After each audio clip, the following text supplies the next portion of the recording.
Kita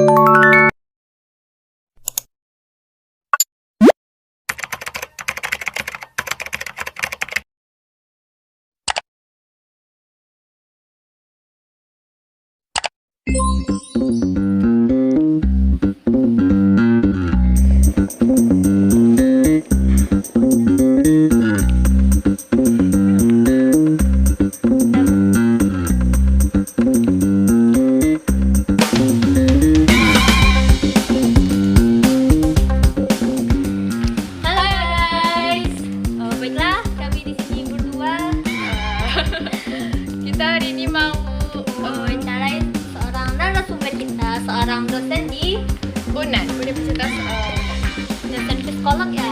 Iya teman-teman. Mau tahu nggak keseruan kami pada pagi hari ini? Yuk, ikutin yuk. Tuh, pergi.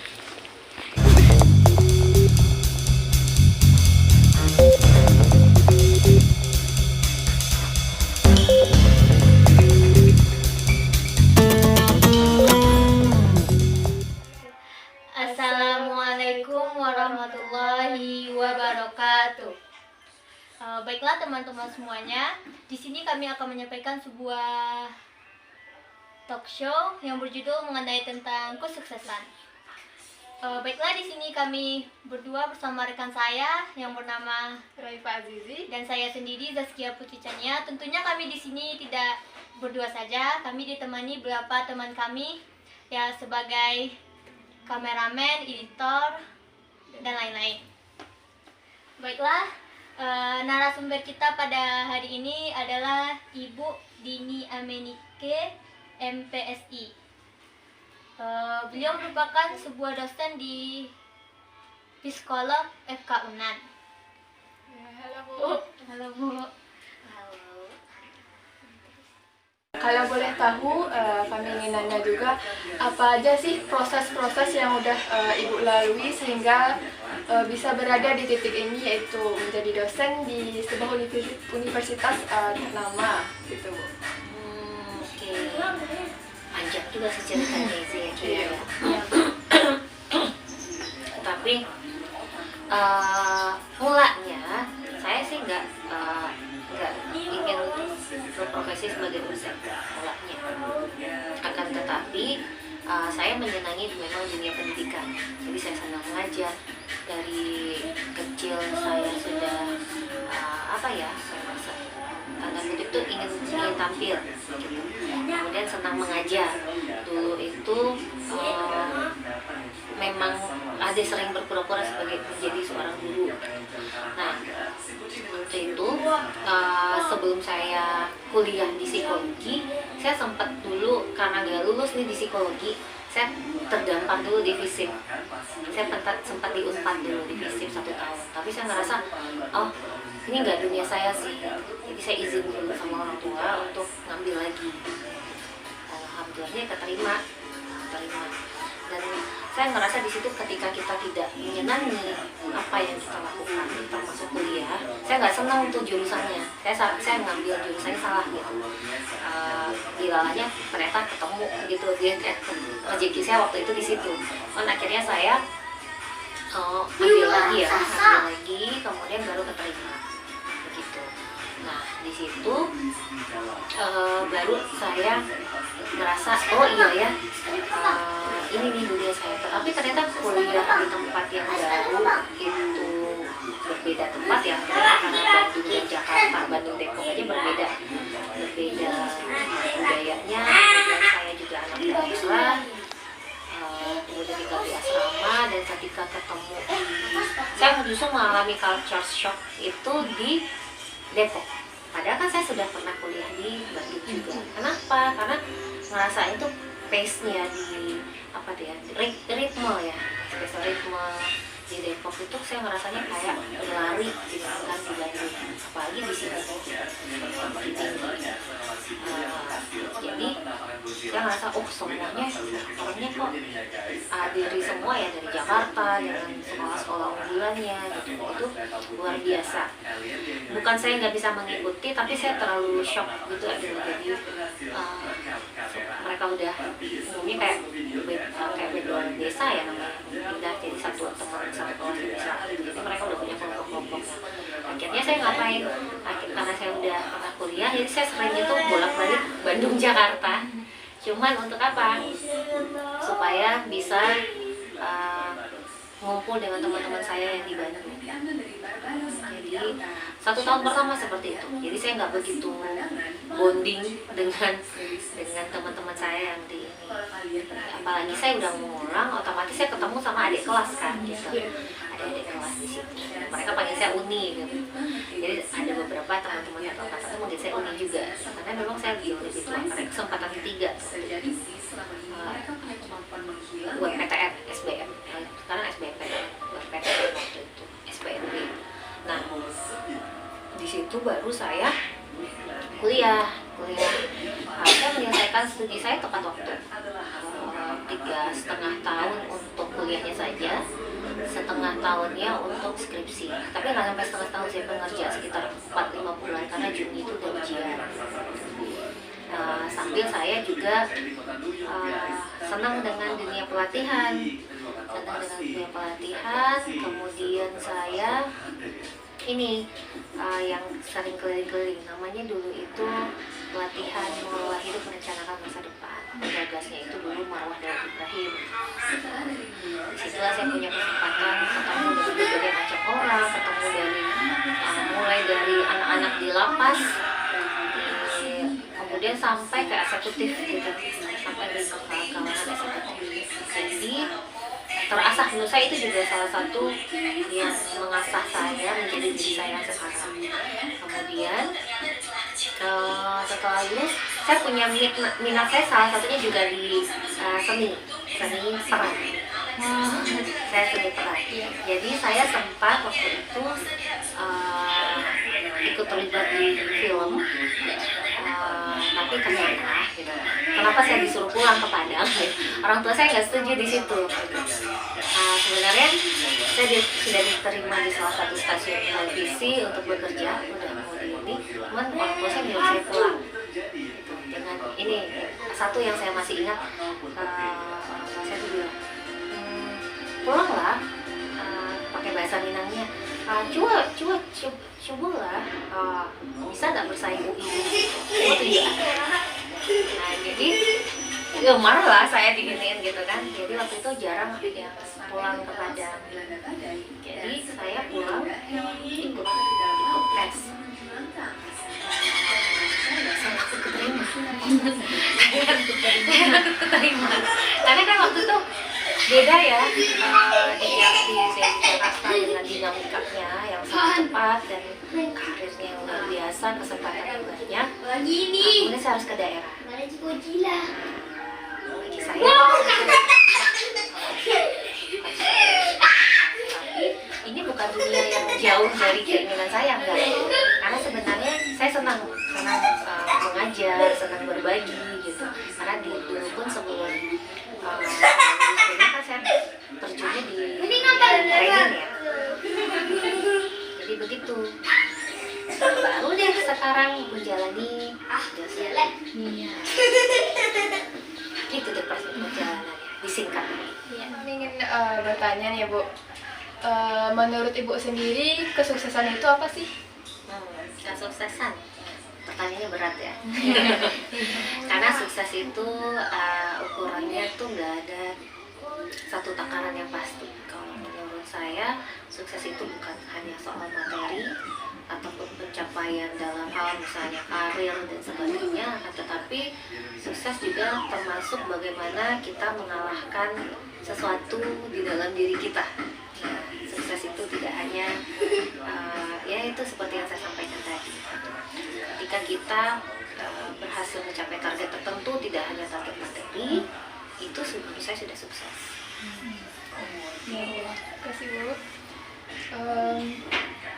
Terus untuk meraih kesuksesan pasti ada hambatannya ya kan Bu ya. Kira-kira hambatan apa aja sih Bu menuju kesuksesan? Pertama itu nggak tahu kita mau apa, nggak punya goal. Harus tahu tujuan kita apa dulu, baru kita bisa mencapai kesuksesan. Karena setelah intinya kan sederhananya sukses itu ketika kita mencapai tujuan kita, apa yang kita mau, dan kita maksimal di situ, kita mencapai yang terbaik di situ. Kalau kita dari awal tidak tahu tujuan kita kemana, goal kita apa, ya kita nggak akan bisa mencapai kesuksesan. Nah, hambatan pertama adalah yang nggak tahu mau jadi apa, mau tujuannya apa.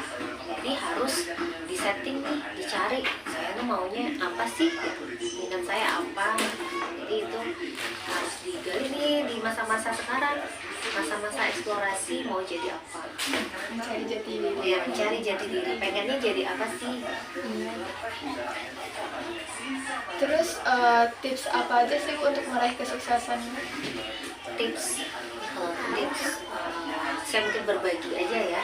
Kalau saya dari dulu itu sudah, memang psikologi itu saya sudah cemplungi dari awal.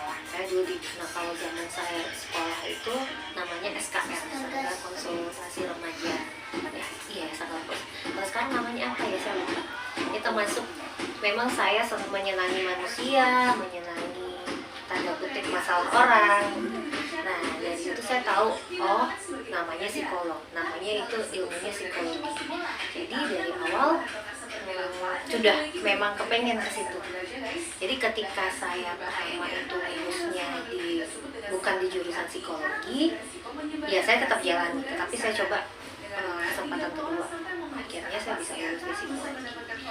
Kiatnya memang ya belajar tentu, karena kalau untuk bisa mencapai profesi saya sekarang, saya harus menjalani pendidikan formal. Walaupun sebenarnya sukses itu bukan masalah ini juga ya, profesi tertentu. Kebetulan karena profesi saya membutuhkan pendidikan atau bukan pendidikan yang mumpuni juga untuk menjalani profesi sekarang, tentu saya harus belajar yang rajin, belajar yang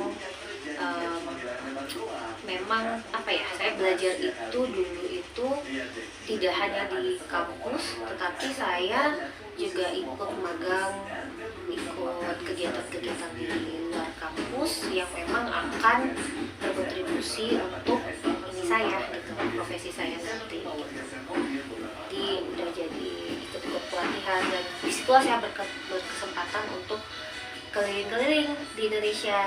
Selain dapat ilmu, dapat gaji juga. Itu udah bisa ngerasain punya gaji sendiri. Punya uang sendiri. Terus Bu, ada nggak sosok yang dijadikan motivasi Ibu untuk sukses gitu? Sosok yang dijadikan motivasi untuk sukses secara oh ini yang benar-benar saya idolakan sih enggak.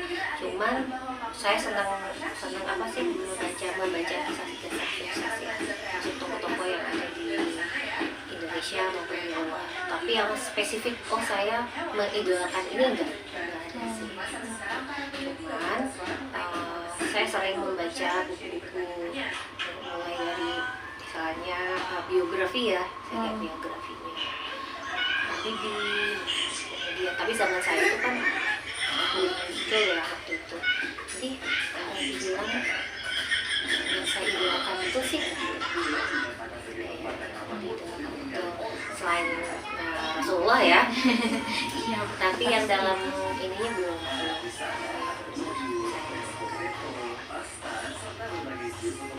Terus Bu, misalkannya Ibu sekarang masih di SMA gitu Bu, atau SMK, Ibu lebih memilih kuliah, kerja, atau berwirausaha? Boleh dua-duanya. Artinya begitu. Kalau memiliki kesempatan balik lagi, saya mungkin akan milih dua-duanya. Artinya saya kuliah juga, tetapi saya juga punya mengasah entrepreneurship saya, atau mungkin saya membangun usaha saya dari zaman saya SMA ini mulai tuh. Kalau kita ada yang memang senangnya jualan, senangnya bikin macam-macam ya, ada prakarya, saya lupa waktu itu saya pernah punya klien, dia membuat apa dan itu harus dipesan, itu dia kerjakan dari ini semacam kayak figurin untuk, tapi saya lupa ya nama istilahnya. Nah itu dari SMA sampai sekarang, jadi dia bahkan bisa menguliahi dirinya sendiri. Jadi kita sekarang dari SMA ini bisa biasa itu Terus Bu, satu lagi, misalkan saya misalnya sudah kuliah Bu, sudah lulus kuliah, ingin mendapatkan kerja tapi belum mendapatkan kerja, apakah itu sudah dianggap sukses Bu?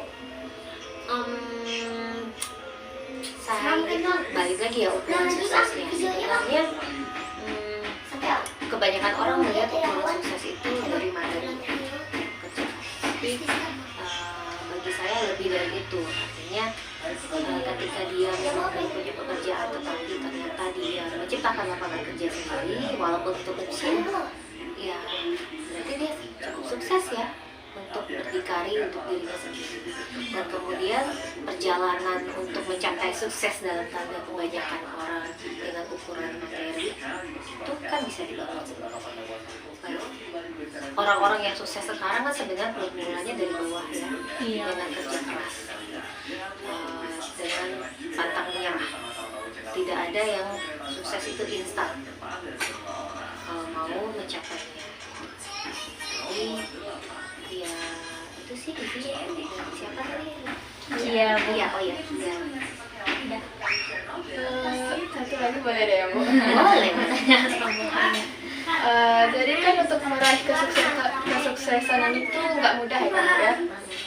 Apa sih yang menjadi motivasi Bu untuk meraih kesuksesan? Bisa sampai pada Saya senang dengan ini. Saya memang mempunyai target, tetapi saya tidak muluk-muluk juga. Artinya setiap tahun saya mengevaluasi sebenarnya pencapaian saya sudah sampai mana. Dengan kondisi saya sekarang, saya sudah punya anak, apakah memungkinkan saya? Apakah saya memang resetting kembali tujuan saya? Ya, kalau dulu misalnya saya mau lanjut ke luar negeri, kayaknya kalau sekarang agak sulit gitu. Tapi saya coba evaluasi apa memungkinkan nggak ya kalau kuliah sekarang. Jadi intinya sih ya begitu ya Zia ya. Bagaimana meresetting kembali dan mengevaluasi prosesnya. Pertanyaan kita mungkin sampai di situ saja cakap-cakap atau bincang-bincang kita pada pagi hari ini bersama narasumber kita. Terima kasih Bu atas waktunya. Terima kasih ya Bu. Sama-sama. Baiklah teman-teman, saya Rizky Putri Chania dan Pak Azizi. kami pamit undur diri. Assalamualaikum warahmatullahi wabarakatuh.